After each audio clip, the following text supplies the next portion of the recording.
தனஞ்சயன் அவர்களே, இந்த படத்தினுடைய தயாரிப்பாளர் அழகர் மலை அழகரையும் மதுரை சொக்கனையும் சார்ந்து இந்த படத்தை தொடங்கி அவர்களுடைய கையிலேயே அந்த படத்தை விட்டுவிட்டு கடைசியில் அது சிறப்பாக கரையேறும் வண்ணம் அவர்களே கொண்டு வந்து மிகச்சிறப்பாக சேர்த்திருக்கிறார்கள் என்றால் அவருடைய மிகச்சிறந்த தெய்வ நம்பிக்கை. ரொம்ப எளிமையாக எல்லாமே நடக்கும்படியாக ஒரு நிலை வந்திருக்கிறது. இயக்குனர் மணிவர்மன் நல்ல உயரத்திற்கு இந்த படத்தின் வாயிலாக போவார். ரொம்ப இயல்பாக எளிமையாக வேலா ராமமூர்த்தி சொன்னால் மலையாளத்தில் ஒரு படத்தை குறிப்பிட்டு அந்த படம் எப்படி சாதாரணமாக எடுக்கப்பட்டு பிறகு அதுதான் பேச்சானதோ அதுபோல இந்த படமும் சாதாரணமாக எடுக்கப்பட்டு சாதாரணமான மனிதர்கள் எல்லாரும் புதுசு, இசை புதிது, கேமரா மற்ற எல்லாமே. கேமராமேன் மட்டும்தான் பழையவர். அவரே ஒரு தயாரிப்பாளராக ஆக வேண்டும் என்று கருதி இருக்கிறார் என்று சொன்னால் கதையை கேட்டவுடன் இதை நாம் விட்டுவிட வேண்டாம் இந்த குதிரையை என்று அவரும் கருதி இருக்க வேண்டும். ஆகவே அழகர் நம்முடைய கேமராமேன். ரொம்ப பிள்ளை உண்டாவது ரொம்ப எளிது, அது வெளிவருவது என்பது சாதாரணமான காரியமில்லை. அதனால தான் எனக்கு டெலிவரி என்று பெயர். ஆக அந்த டெலிவரி தனஞ்சயனால் நடக்கிற காரணத்தினால் மிக எளிதாக அந்த பிள்ளை வெளியேறி அது அந்த சிறப்பு நிலையை பெறும் என்று நான் உறுதியாக நம்புகிறேன்.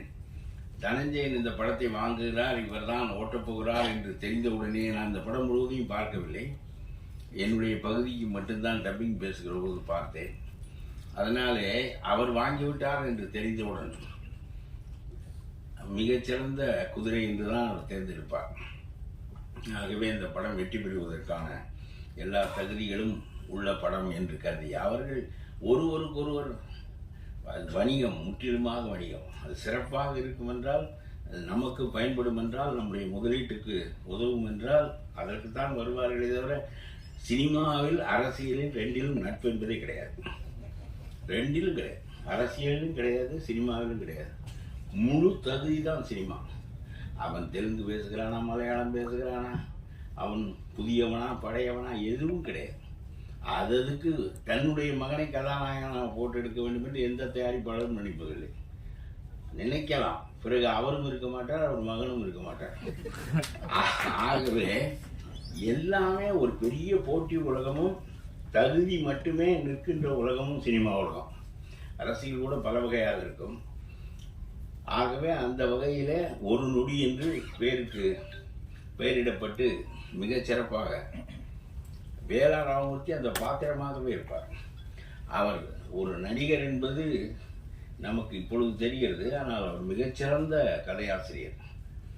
தமிழ்நாட்டினுடைய கிராமப்பகுதி வாழ்க்கையையும் அவருடைய மனநிலைகளையும் அந்த மண்ணின் மனத்தையும் அப்படியே எழுத்தில் கொண்டு வருவதில் அவருக்கு நிகரானவர்கள் யாரும் இல்லை என்றுதான் சொல்ல வேண்டும்.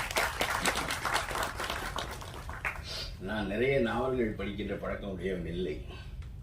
அப்படி படித்தால் டால்ஸ்டாயை படிக்க வேண்டும், தஸ்தாயெவ்ஸ்கியை படிக்க வேண்டும் என்று நினைப்பேன். ரொம்ப குறுகிய பொழுது வாழ்கின்ற வாழ்க்கையில் நம்முடைய பொழுது எதுவும் வீணாகிவிடக்கூடாது என்று கருதுவேன்.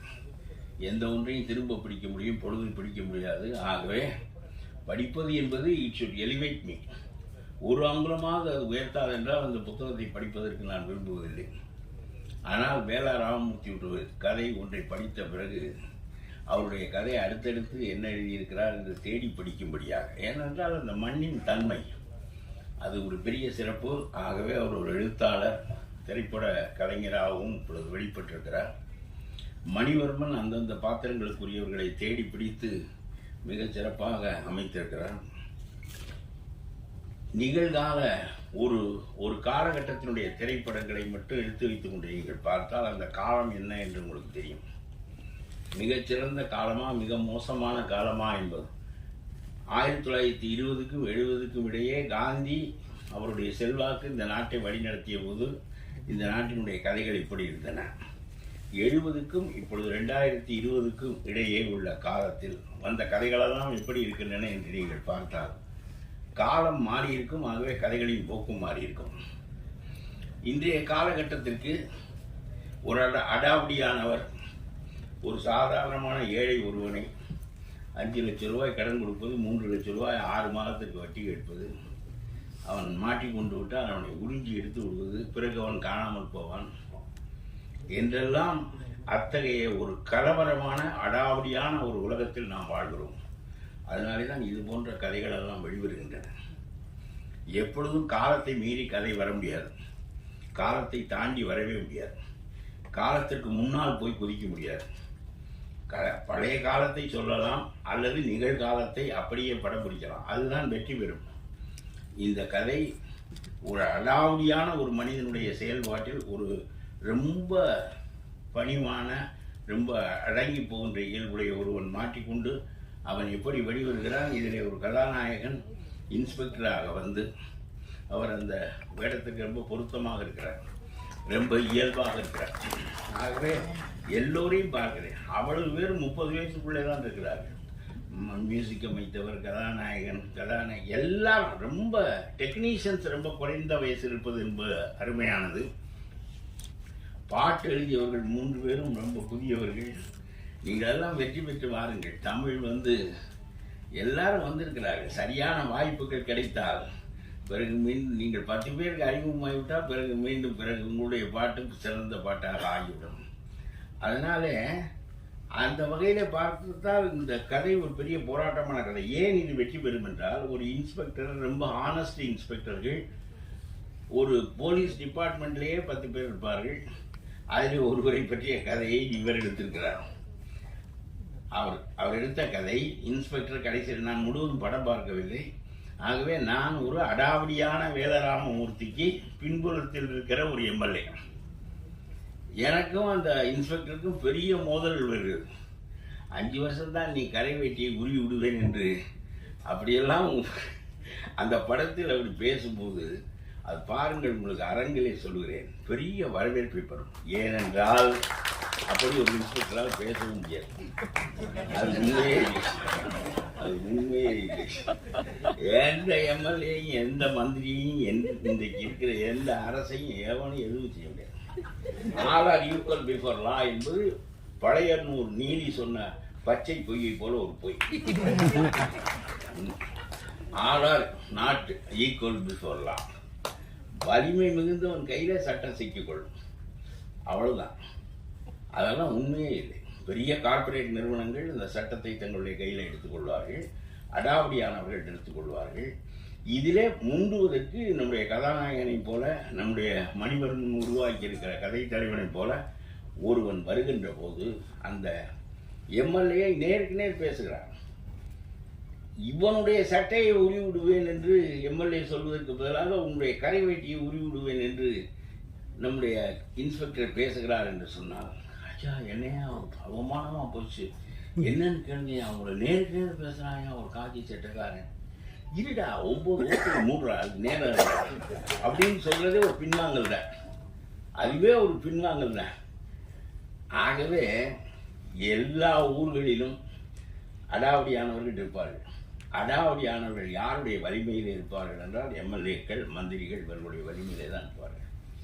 அதனாலே தான் இந்த கதை வெற்றி பெறுகின்ற போது, இந்த கதை போகின்ற போக்கிலே உங்களுக்கு ஏன் மகிழ்ச்சி ஏற்படுகிறது என்று சொன்னால், அடாவடித்தனம் ஒழியும் என்று நீங்கள் சின்னமாக நம்புகிறீர்கள், அது ஒழிய வேண்டும் என்று நீங்கள் விரும்புகிறீர்கள். அதற்கு ஒரு இன்ஸ்பெக்டர் வந்திருக்கிறார் என்று நினைக்கிறீர்கள். உங்களுக்கு மன ஆறுவதற்காக மணிவர்மன் இந்த கதையை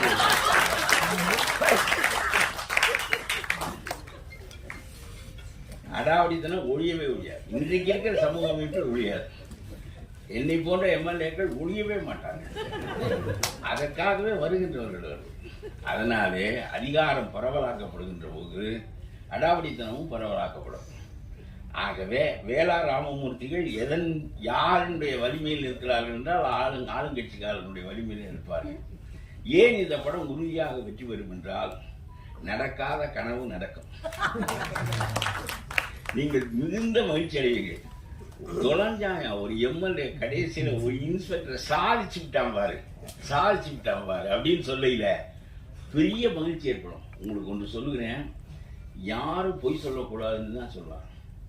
ஆனால் எல்லாருமே பொய் சொல்லுவாங்க. பொய் சொல்லக்கூடாது இவன் ஏன் சொல்றான்னா தன்னிடம் பிறர் சொல்லக்கூடாதுங்கிறதுக்காக சொல்றானே தவிர இவன் பிறரிடமெல்லாம் சொல்லுவான். அது மாதிரி பொயட்டிக் ஜஸ்டிஸ் இந்த கதையில் அமைந்திருக்கும். கடைசியில் ராவணன் தான் வீழ வேண்டும், ராமன் தான் வெல்ல வேண்டும், நீதி தான் வெல்ல வேண்டும். எல்லா மனிதர்களும் நீதி வெல்லுமானால் நாம் எல்லோரும் ஒவ்வொரு ஆளும் வேளா ராமமூர்த்தி போல வலிமையான உடம்போடு இருக்க முடியாது. நம்ம இந்த நியாயத்தை நீதிமன்றத்திடமும் போலீஸிடமும் அரசிடமும் கொடுத்து விட்டு நாம் நம்முடைய வேலைகளை பார்த்து கொண்டிருக்கிறோம். ஆனால் அவர்கள் நம்மை உறிஞ்சுகிறார்கள் என்கின்ற போது, யார் காக்க வேண்டியவர்களோ அவர்கள் இதற்கு எதிராக இருக்கிறார்கள் என்கின்ற போது, இதை அடித்து வெல்வதற்கு ஒரு கதாநாயகன், ஒரு போலீஸ் டிபார்ட்மெண்ட் என்பது corrupt department, corrupt to the core. அது மாதிரி ஒரு நீதிமன்றம் குறைவான கரப்ட், மிச்சம் ரொம்ப அதிகமான கரப்ட் போலீஸ். இவர்கள் காப்பார்கள் நாம் நினைப்பதற்கு ஒன்றும் வேலையே இல்லை. ஆகவே இதிலே ஒருவன் அப்படி வருகிறான், அவன் இந்த உலகத்தை மாற்றி அமைப்பான் என்று நம்புகின்ற போது, இந்த வேளா ராமமூர்த்தியிடம் மாட்டிக்கொண்ட MS பாஸ்கரன் வெற்றி பெறுகிறார். அவருடைய மனைவியினுடைய கண்ணீர் துடைக்கப்படுகிறது என்பது அல்ல, நம் எல்லோருடைய மனைவிகளின் கண்ணீரும் நம் எல்லோருடைய கண்ணீரும் துடைக்கப்படுகிறது என்கின்ற ஆறுதலை இந்த படம் தருகின்ற போது இந்த படம் மிகப்பெரிய வெற்றி அடைகிறது. வெற்றி அடையும். இந்த வீடியோ உங்களுக்கு பிடிச்சிருந்தா லைக் பண்ணுங்க, கமெண்ட் பண்ணுங்க, ஷேர் பண்ணுங்க, சப்ஸ்கிரைப் பண்ணுங்க.